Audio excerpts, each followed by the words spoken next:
The noise between the walls is swelling by the minute. Then he goes over and joins Robert, who introduces him to the man he's been talking to. They shake hands. He's an Englishman who's been to Pamplona several times before. How many times have you run with the bulls? He asked Danny. Never. A horn drowns out Danny's voice. Then this is going to be a real experience for you, says the man. Then he leans against the wall, which feels cool. He rests his head against the bricks. Some other Englishmen come and stand with them, men with tattoos on their arms, a heart with a knife through it, faded Gothic letters, a man with a big belly and a thick neck who's wearing an England football shirt. He has the logo of a beer company tattooed on his forearm, just above the name of the team he supports. Any idea which team? Millwall. Millwall? No. Chelsea. Arsenal. Beer company. Oh, Liverpool. Liverpool. Carlsberg. Wait. 10 points. 10 points. This is the last quiz.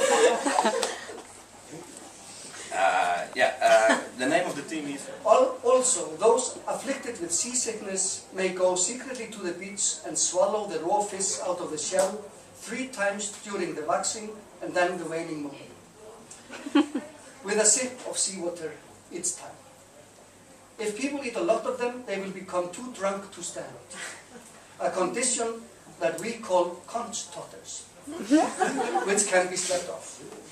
The conch, mostly crawls up out of the deeps from the middle of the Pisces onwards. And actually last summer I proved on myself that you can indeed become quite weird from eating too much conch. I had them in France, because the French, they eat raw seafood.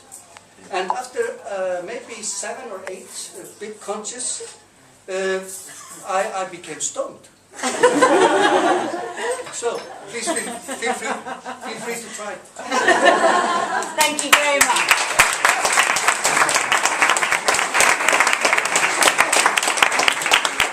Poking out of our corduroy paisley dresses, and the backs of our legs glued to the warm seats.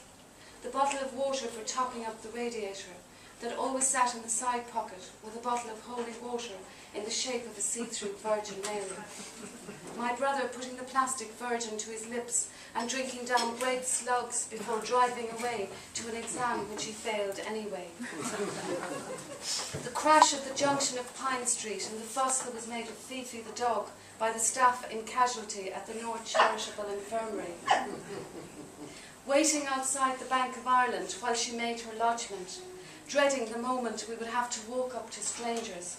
Excuse me, my mother's just learned to drive. Could you turn our car and face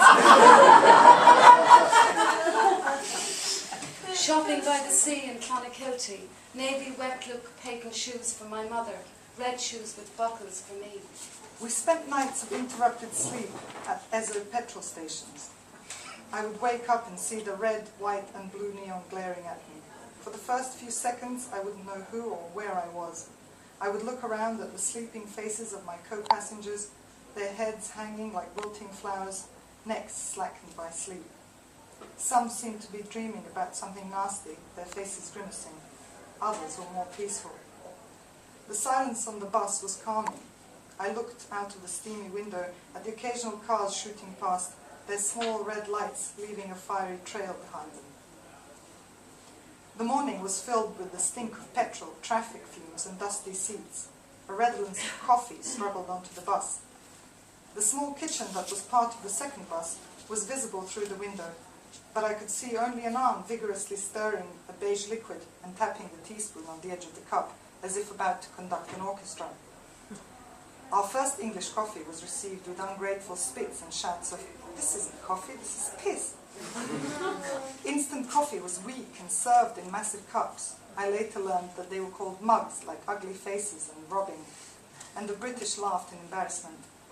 A few people pretended they liked the coffee, so as not to offend our hosts, saying, "It tastes like tea." Perhaps grappling for appropriate cultural references.